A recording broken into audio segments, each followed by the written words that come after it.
Good morning, good afternoon, and welcome to those of you here in the room today in Dubai, and to those of you joining across the world on the virtual platform. We're really delighted to have you joining us today.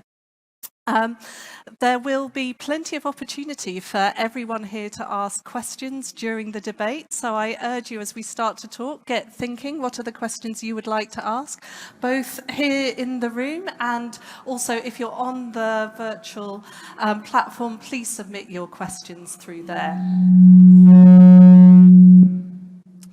My name is Lucy Heady and I am the CEO of Education Sub Saharan Africa, an NGO using evidence and data from Africa to drive improvement in education for young people. And I'll be moderating the conversation today. Now, in 2007, Sub-Saharan Africa represented just 3% of the world's population. By 2027, that will have more than doubled to 7%, driven by a skyrocketing youth population. That generation of young people represents great hope for the continent. But we also see that generation losing faith in education, losing faith in government due to their frustrations with finding work.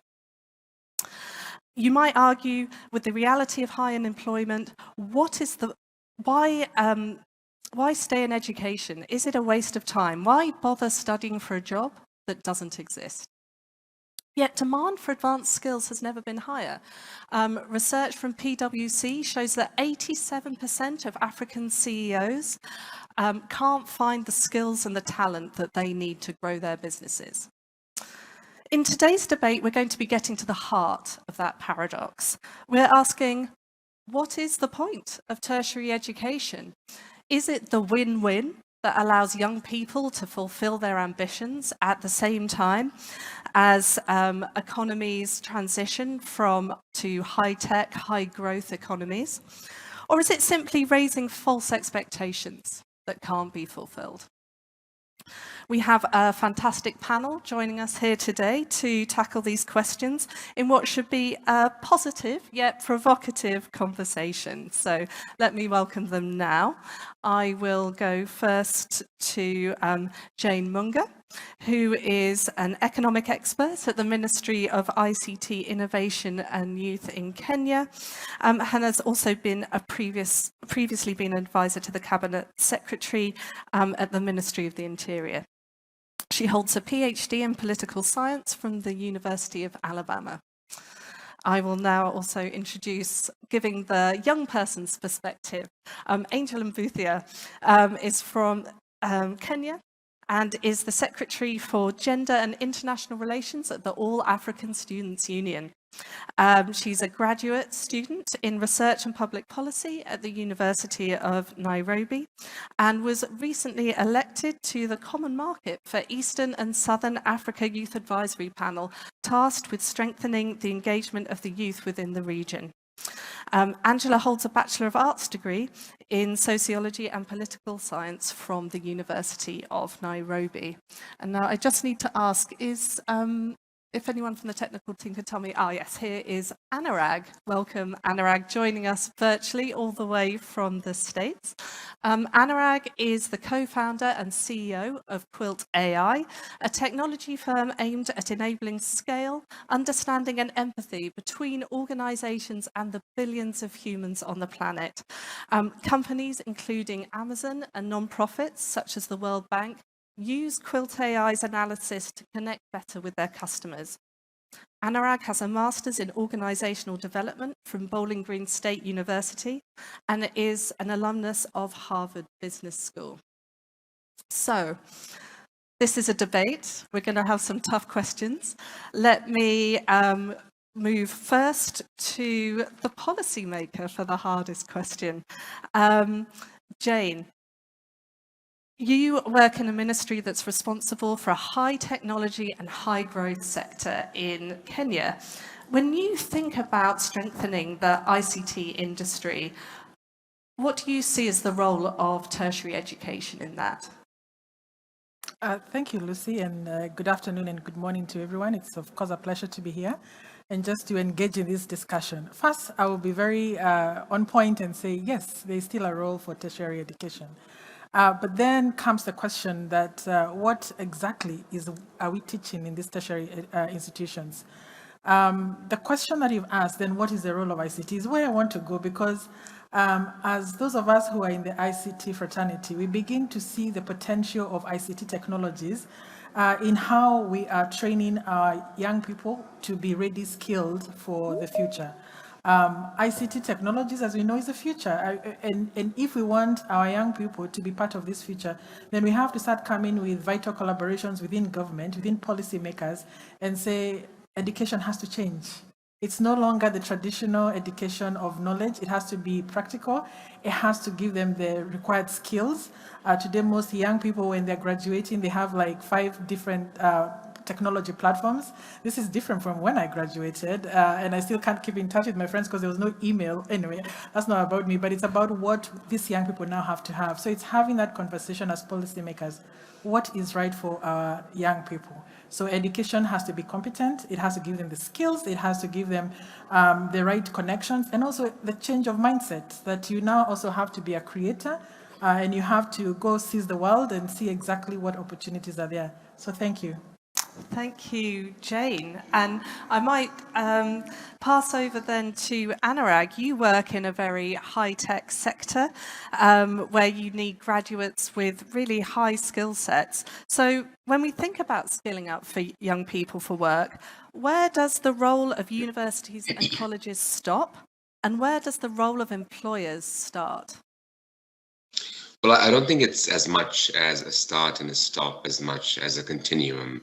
I think colleges and universities need to work much more coherently with employers. As an employer who has now colleagues and employees across 19 countries, we've realized that it is possible to find fantastic talent in multiple places.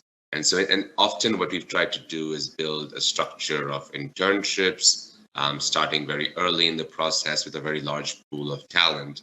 And we work with them for the summer, for the winter, but also through the semesters. And we find that colleges and universities that are proactive in creating a co-op program or an employee experience program or a program that gives credits for work are the ones that best prepare their students for the workforce.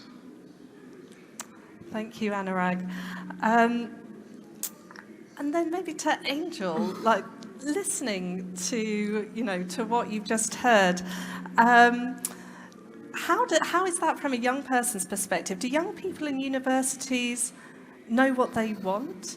And how are they prepared to transition to work? Do they see this vision presented by Jane and Anurag of joined up conversations between educators and policymakers? All right, thank you, Lucy, so much for the excellent introduction. And first of all, I'd like to take this opportunity to wish Kenyans a happy Jamhuri Day. Today we mark the day we attained independence, and independence was something that was remarkable across the continent. And if I may take you back, that movement started in West Africa. And who started these movements? These movements were started by students. Dr. Kwame Nkrumah from West Africa in Ghana was a student and mobilized other students from West Africa, and therefore becoming the first country in Africa to gain independence. This was a student movement at that time. So even the liberation from colonialism came from students. So when we talk about students not being able to understand the dynamics of today, it is because the dynamics have changed. The opportunities that we had after 1963, when Kenya attained independence, were more prevalent in governance, were more prevalent in business, were more prevalent in just forming the structures, because that was the birth of a country. So there were opportunities at that time, and they are different now today because we are now in a digital revolution.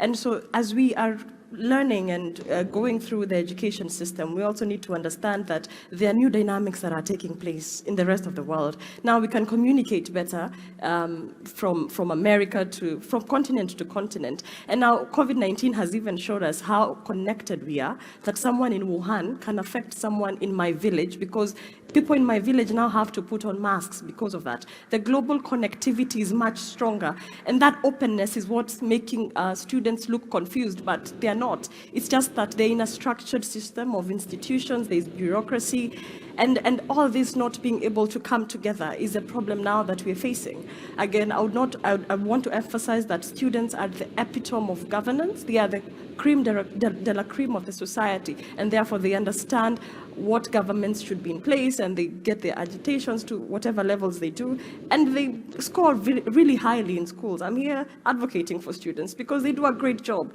coming from very humble backgrounds, making it to Harvard and all these other top universities in the world. So students really get meaningful education. But what are they getting after that education? Are we paying enough for that education? And so if students have to go to school, I mean, now that we are socializing them, that once they're done with school, they should get employed. I mean, is that the narrative? Was that the essence of education?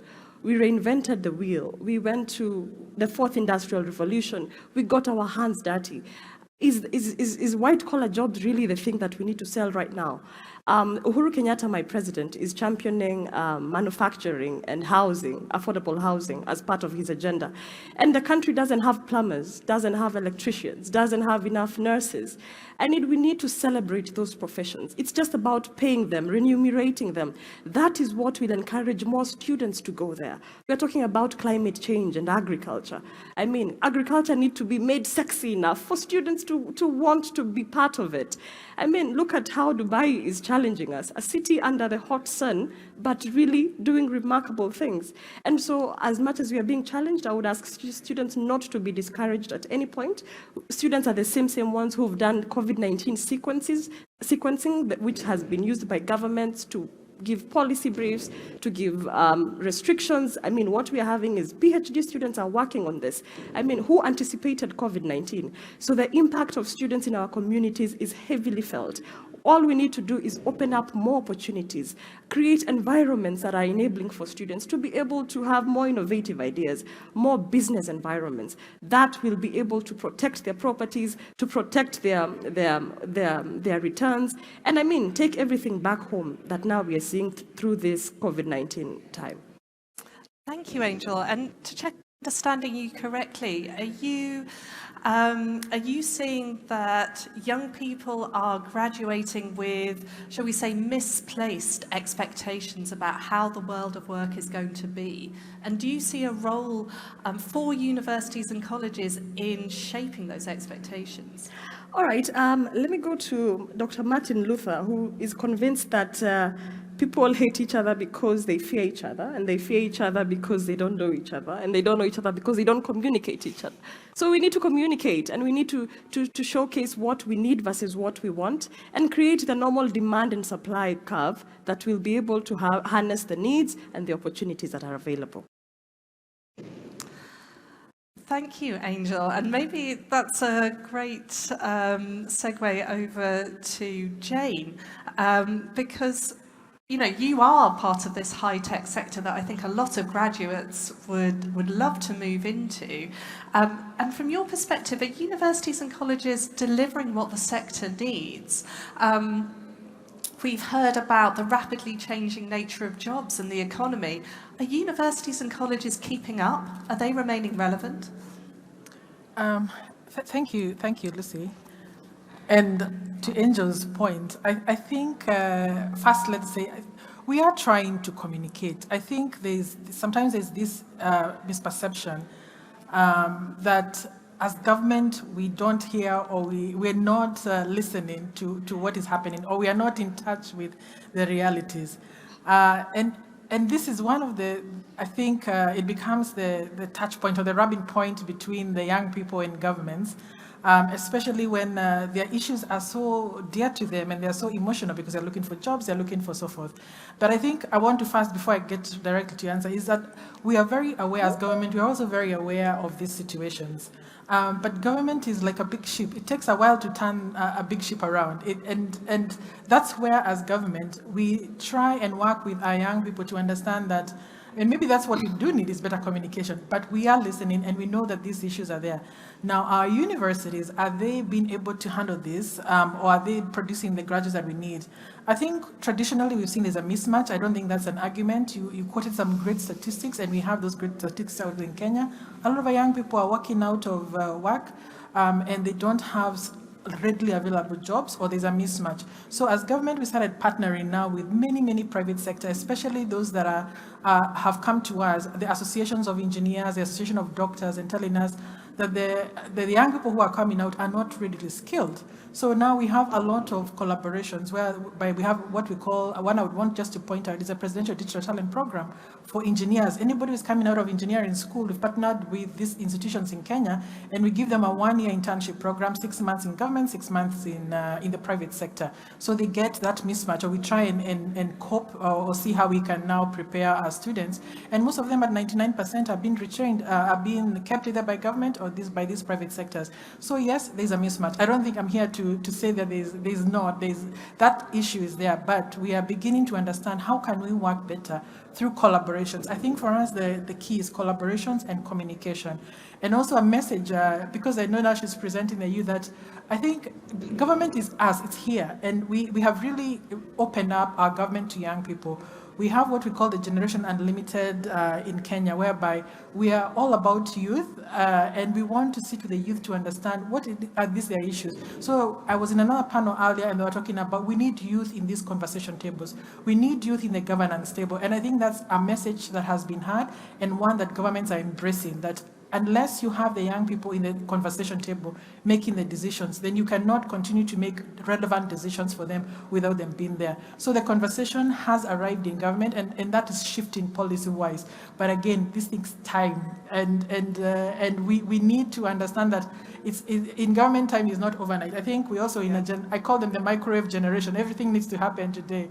But it takes time, and we are really trying to understand how can we respond to these issues, because at the end of the day, these are children, this is our future, and we want to ensure that they are skilled and readily tooled for the future. Thank you, Lucy.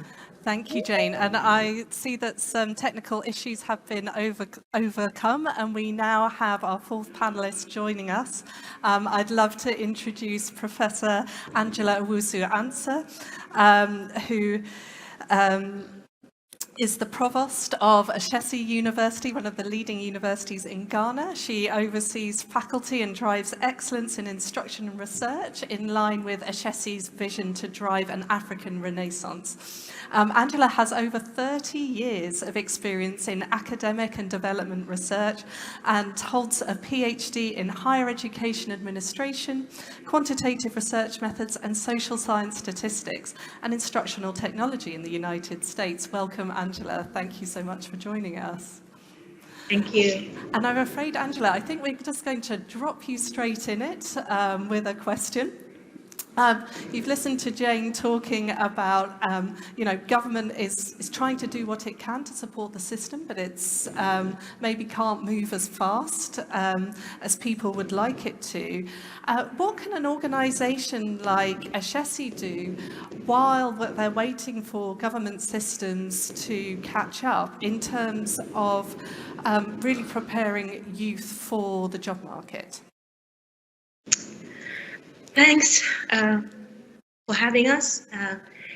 Your question is fair in that, there's the government, there's industry, there's all the other pieces that go together when we talk about the triple helix or anything else like that.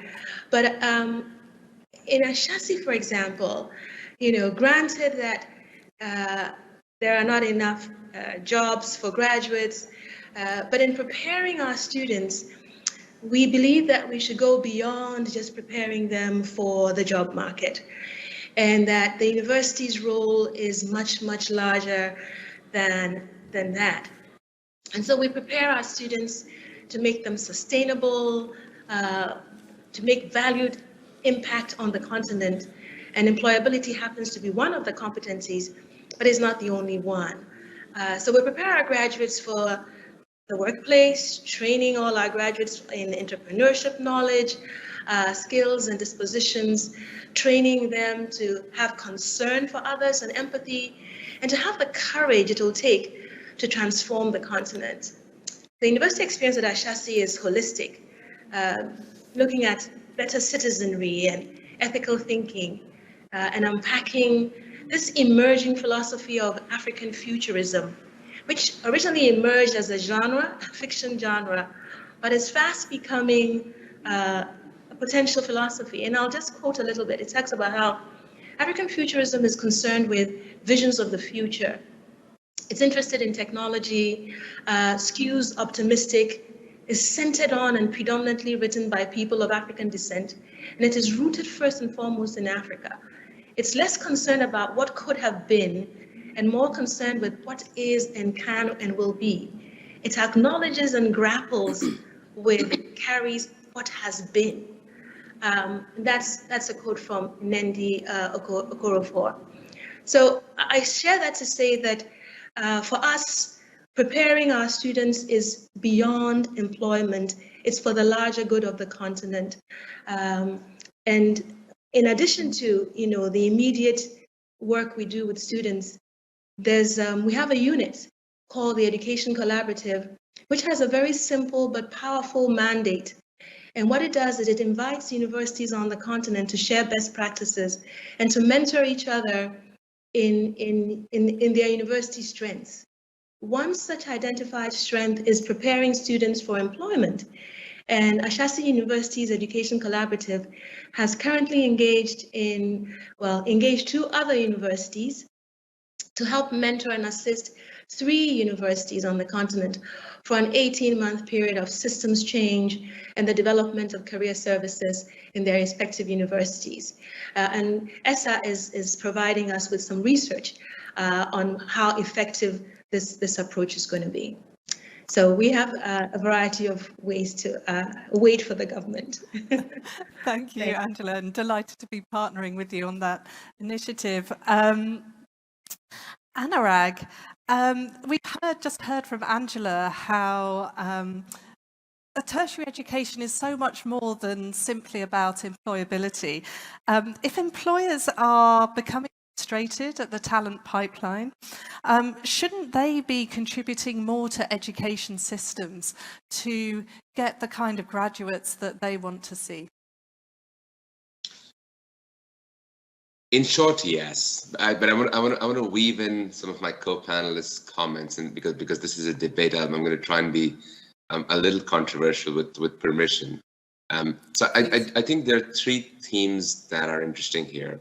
One is I do believe that given the globalization capability that exists today, and the points were made around the connectivity between Wuhan and Kenya and India and Boston, etc., I think my largest challenge with young people coming out of the education systems is sometimes their education, but sometimes their lack of curiosity.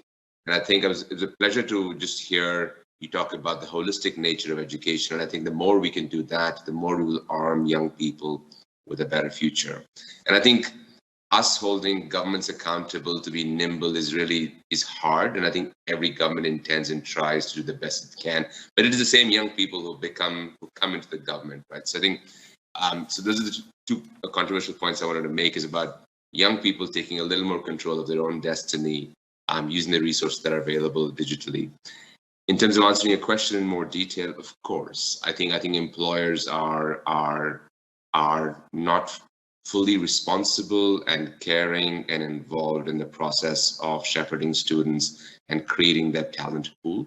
I think there are different kinds of skills that employers need, and not everything is high tech. The plumber comment that was made was actually kind of funny, because it is true. We have a need for a wide variety of colleagues to join our workforces. And I think there should be some model of almost governmental tax that sits on employers that should create a fiscal system that drives scholarship or drives cost alleviation that then becomes a consistent way. So it's like tax. If you participate in the goodness of a society, then you need to give to that, and that just can't just be corporate tax, etc. So I know this won't be popular with my fellow employers, but I think there's an intent to pay it forward, because then that's how we'll benefit down the road with more amazing colleagues. Fantastic, Anurag. Always controversial to propose a new tax, for sure. I think we have enough time to take just a couple of questions from the audience. Do we have any hands up in the audience? No, otherwise I will take maybe the chair's privilege to ask one last question to Angel. How would you respond to Anurag's challenge that young people need to be taking more control of their destiny? Don't wait for the educators, for the employers, for the policymakers to solve the problem for you. All right, that goes into a very huge stake, because when a student wants now to pick out the courses they want to pick on, they look at, what is being provided by, what is available from the institutions, and what is being recognized. Now, we are now trying to accredit digital certificates and all that. And before institutions can really recognize that a digital certificate that you got online from some learning skill that you gained, then until then, we give students very limited opportunities and very few options. So we need to also be dynamic in our institutions. So I would call on the students across the world to really push their universities to be more dynamic in terms of changing courses, refreshing courses, because if it takes up to about 18 months to issue a new undergraduate course, a course that maybe you needed 2 years ago, now is being offered 2 years later. How relevant is that in your own context? So we need to push our universities to become more dynamic, to have less bureaucracy, so that we are able to change according to the world of work, because the industry of work is fast changing. Look at how COVID-19 has really disrupted everything, including learning. So now we've had to really adapt very quickly, and that should not really be the case. We should be ready in case that happens. And so we need to push our higher learning institutions to be more dynamic. Thank you, Angel. And a great call to action for young people out there. Jane, Anurag, Angela, I might ask you similarly as we're coming to the end of this debate. Jane, what would be your call to action for the policymaker? Anurag, you for employers, and Angela, you for educators. And I'll start with Jane. My apologies. I think for me, my clarion call would be, as government, we need to really support young people to be creation makers. A couple of weeks ago, I attended a session where young people were it was a youth agenda call to action week. And I met a young man who had a graduate degree in chemistry. He was quite top of his class. And 1 year he didn't have any job, and he told me that after that he decided to go online and create a platform where he's connecting people who need, like for example, you need a carpenter or you need a tailor. So he created that kind of platform to create that match. And he challenged me as government and said, that's the kind of support that we need when we create, that we have an enabling system that helps us to create. So I think for us is hearing more those young people telling us that they are creating. And for me, that continues to be a challenge, that don't wait for the solutions to come to you, because sometimes you have to create them and let the solution come to your table. And then for us as government is, how do we then create that enabling environment? Yes, you have the skills, you have all the opportunities, then how do you ensure that you're able to thrive in whatever that you're creating? Thank you, Lucy. Thank you. Anurag, your call to action for employers. 3 things. 1, give more internships, starting from first year of college. 2, create learning opportunities for young people to go across your company, so you don't hire in a particular role and keep them there. And I think many big companies do an awesome job of that. And 3, figure out and pay some kind of a donation or a tax or an investment into some of the universities. And Professor Angela, what should educators be doing? Well, I'll flip it a bit and say, what should the students be doing as well? It's kind of a double-edged sword there. 3 suggestions. First is that learning as a lifestyle and purpose, and perhaps Dweck's growth mindset. I would suggest that in this emerging future, education becomes spread across the lifetime of a person, instead of the focus on, getting a degree by the time you're 25, and that's supposed to be the ultimate. And instead that recognize that get the degree by the time you're 25, and work in a particular place till you retire, decades later. With increased longevity and higher levels of volatility and complexity, etc., I think that model has become obsolete. It is not possible to prepare as a learner just once for your entire lives. You'll need to learn and unlearn, relearn, reskill, upskill throughout your lifetime. And then secondly, your purpose should be more than getting a job, being able to fend, or just being able to fend for your family. In Africa, for example, only 6 to 7% of individuals that are eligible for college actually do get to college, and most become the leaders, the doctors by default. And so determine whatever position you find yourself in to drive the change. Everyday things, refusing to bribe, refusing to take a bribe, standing up for someone who's less disenfranchised or disenfranchised. And then lastly, the Dweck mindset, just knowing that your abilities and effort do fire new neurons, etc.